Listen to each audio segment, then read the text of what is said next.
if a soldier dies, the country that the country that sort of trained and invested in one single soldier who knows the worth of a single soldier will be mourning. Or in Nigeria, with this APC, you die as a soldier, you die wrongfully. Yeah, the media may partly report it, but they will never even mention your name. Nobody will even know who died for them. So a rogue like that, and that is why if you kind of listen to some of them, you will realize that they always love to refer to Tinubu as, oh, the Mr. President, as a proof, as, just to kind of like continue to massage the ego of Tinubu and that of the Rebadump.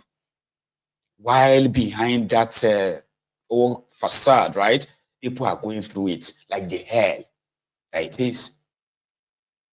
So here is where you get to see the breakdown of his lies. I mean, this is what gave him up totally. 100 billion around education in Katsina State. Do you even understand what 100 billion means?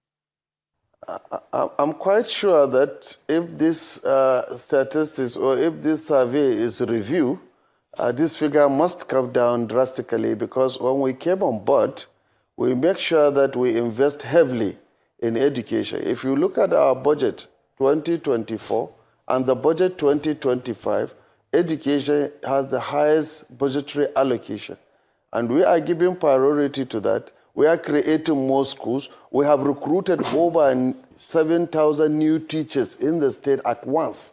And then, as I speak to you today, we have built we are building 150 new junior and secondary schools, because those ones are they were paid from the primary schools, because we realize that the number of secondary school is not adequate for the number of people that are graduating from the primary school to the secondary school level. 75 of those schools were completed. 75 schools were ongoing as I speak to you today. Last year alone, if you have seen the press briefing that we have given last week by my deputy governor, Katsina State is invested in the year since when we started to the end of the year 2024, we invested about 120 billion naira in education, in terms of training the teachers, improving on the infrastructure, building new schools, building more classrooms, enhancing the capacity, and also improving the welfare of the teachers. Because you cannot develop education when you don't have adequate people that can be able to teach those pupils in the school. So we have done a lot in the area of education, and we have created an agency called Bureau of Statistics in the state, so that we can get the true picture of what we have in our state. And as last year, we were able to do a baseline survey on education, the number of schools, the number of pupils that we have realistically in the state. We are able to do a baseline survey in our health institutions, number of patients, number of doctors, number of nurses, and number of health facilities that we have. We are able to do a baseline survey on farmers. We are able to do and get the real statistics, the locations, their farm sizes. We have done a lot, and we are doing a lot in that kind. We are engineering the process as a whole. Governor, I would like to come in, you see, because I wanted to ask more questions. That statistics, you can go and check it, was released by, UNICEF, and the story just came out on the 24th of January. So maybe based on all you have done has not reflected. Secondly, you said you have a Bureau of Statistics in the state. Can you give me your own baseline statistics on the number of out-of-school children in your state based on your own statistics you have? Because UNICEF is saying it's over 500,000 as we wrap up. I'm not sitting here to deny facts. I agree with you, there are out-of-school children. And there are a number of out-of-school children in the state. I'm not denying that fact. But what I'm saying, I'm denying the figures they roll out, because what I'm saying is the figures must have changed by now, because we have invested, and we are talking about a figure that was given last year. And I believe with what we have done in education, that figure must have reduced. So what I'm saying now is we are trying as much as we are. We are investing heavily. We are building more schools. We have recruited more teachers. And we are making every effort to support the infrastructure, teaching materials, also to be able to sensitize. In fact, Katsina State, we have created what we call community-level committees. We are using those community-level committees to encourage parents through the traditional institution, through the religious institution, to take their children to schools. And then you cannot encourage people to go to schools when you don't have adequate classrooms to take care of that number.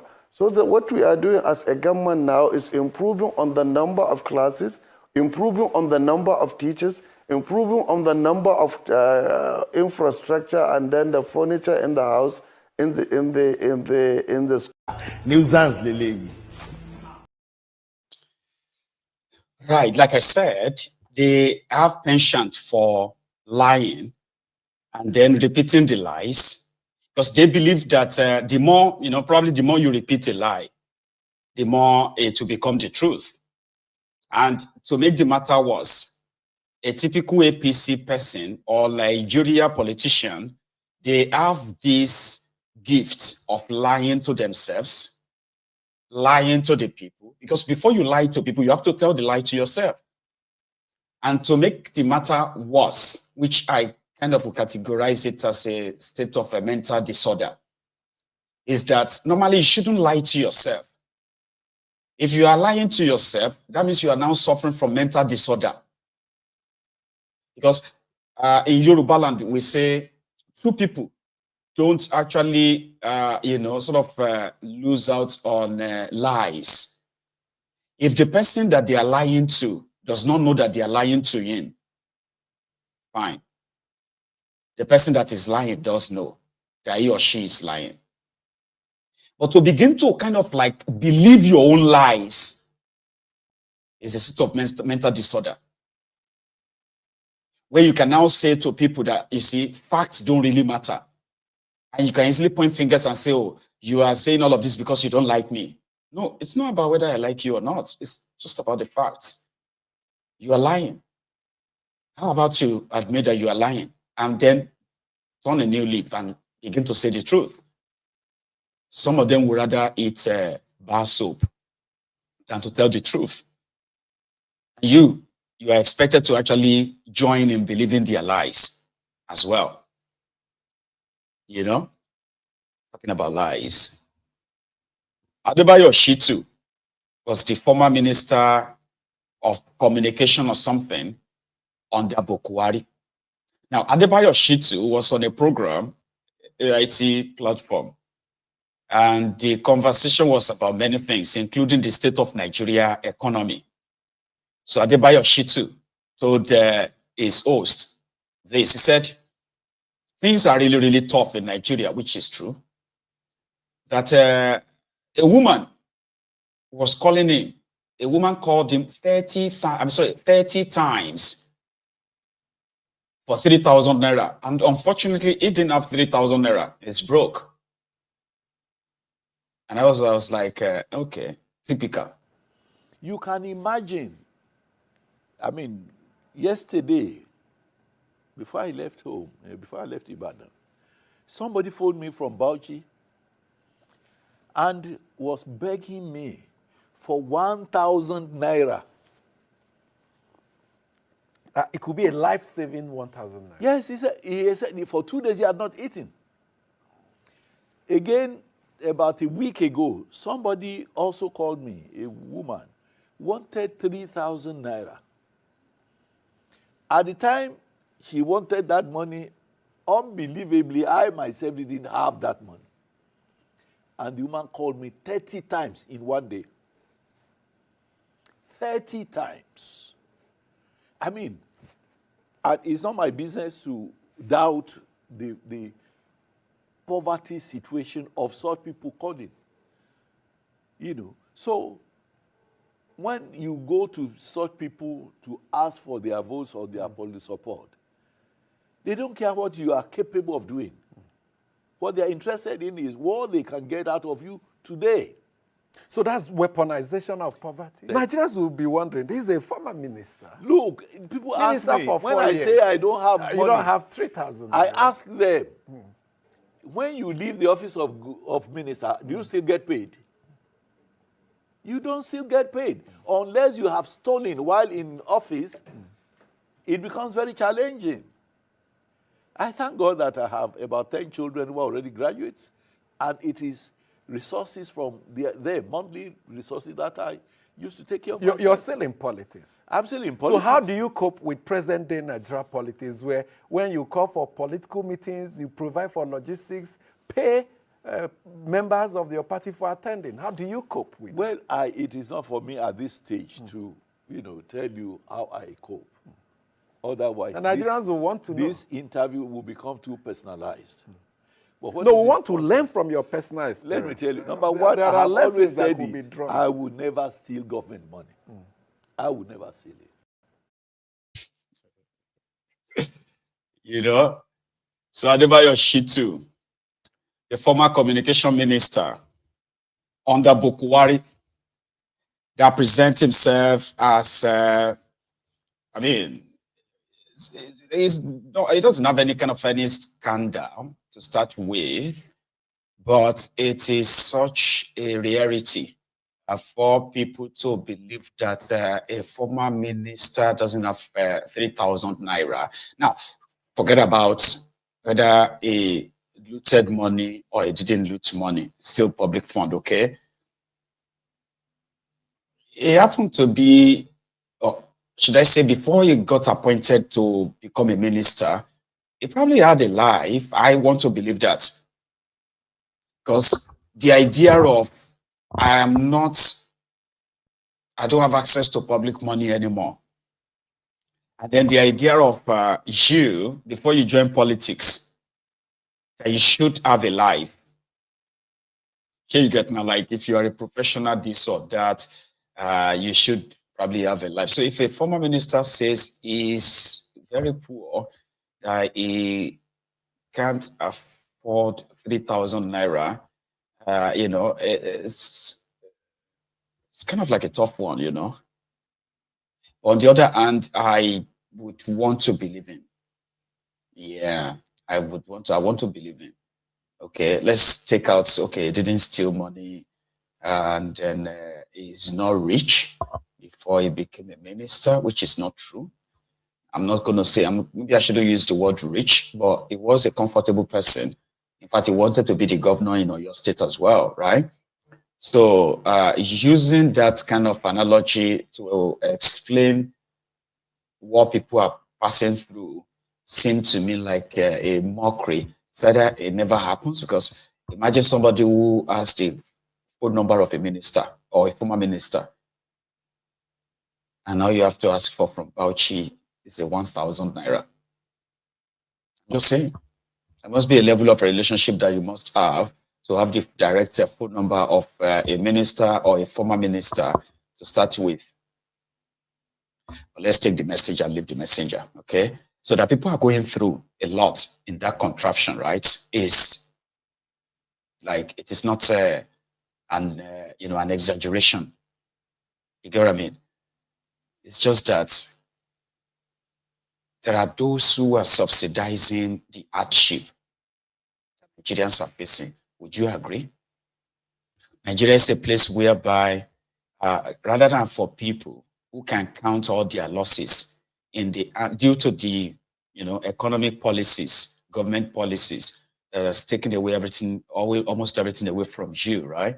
So people who can account or kind of do kind of like a summation of what they have lost or what they are losing in that, and get mad because you can tell how and why you've lost all of this. So get so mad enough that you can face the criminals who have done this to you. Unfortunately, this burden is pretty much like redirected to others who are meant to subsidy. I know how many of this subsidy I am paying. Some of you, my viewers, can tell personally how much of subsidy you are paying for a lot of people, family members, friends, old-time colleagues, random people. Now, this is how the hardship in Nigeria has been subsidized, probably to prevent it from getting to that boiling point where, since people have nothing, and they have nothing to also lose anyway, so they will not be afraid of facing their own criminal leaders and demand for probity, accountability. Sure, you get. We are still subsidizing. I mean, like, nobody wants to see his pals or his families, stranded and then strung out. Here you get. I'm just kind of putting that out there, right? So that's what we are doing, subsidizing the hardship, right? But look at the Burkina Faso, a Ghanaian, because the Burkina Faso, Niger, Mali, and Chad, these West African countries used to use the Nigerian seaports as their own transit, country of transit. Most of what they import into their countries, right, has to pass through Nigeria before they get to their country. They will import things into Nigeria and then transport them by road to their countries. But since Tinubu came and sanctioned them, especially Niger, right? So they have developed a longer route though, but a different partnership with Ghana. So 2 days ago, a Ghanaian saw what he made a video of, okay? And it is about improving agriculture in Burkina Faso. Something that you probably wish state or any state in Nigeria would invest these billions and billions on, rather than continue to lie to their people of how they are sharing fertilizers, and then lying to their people how the food prices will come down next month, next 2 months, but there is no real investment in them. Let me show you this. You know that feeling you get when your president is actually the best of the best? Well, take a look at this. These vehicles are moving from Ghana through to Burkina Faso. Yes, you heard me right. The military leader, that is Ibrahim Traore, is moving all these vehicles to Burkina Faso. These combined harvesters, tipper trucks, whatever. We're actually just going to Bolga, and then we found a horde of these vehicles traveling to Burkina Faso. Just imagine you have these kind of leaders all over Africa. You can imagine the kind of progress we will make as Africans. Just look at these. We actually drove, and then we get to a part where you feel like, oh, this is the end, and before you realize there's an extension of the vehicles. These vehicles are countless. They are so countless, and I just want to say a big shout out to Ibrahim Traore and then the people of Burkina Faso. They've got a lovely president. We love him all over Africa, and he's actually doing his best. I actually wish and hope that even if an election is held in Burkina Faso, Ibrahim Traore would get the opportunity to stand to be elected as president, and the good people of Burkina Faso would do the needful and choose him. Just imagine, look at the number of tipper trucks all over. You can't. I think the other time we found a horde of this machinery for his tomato factory he was putting up, and this time round is just a horde of vehicles, tipper trucks, whatever. Thank you. Shout outs to Africa. I mean, Nigeria is spending hundreds of billions of naira buying the latest SUVs. And then they will tell you that, they have invested 200 billion, 100 billion on agriculture, only for them to turn around again to begin to import rice that they're going to share to the people. They will not be able to show you the farms and say, this is the farm. Look at this farm. Look at this mechanized farm. I mean, see, you know what I mean? Like, do you know that a barrel of crude oil is currently sold for, I think, $76, 93 or 96 cents. or $77 per barrel. Do you know what a barrel of palm oil is worth? That barrel of palm oil, red oil, cooking oil, $168 per barrel. Palm oil is more valuable. It is more like, hence you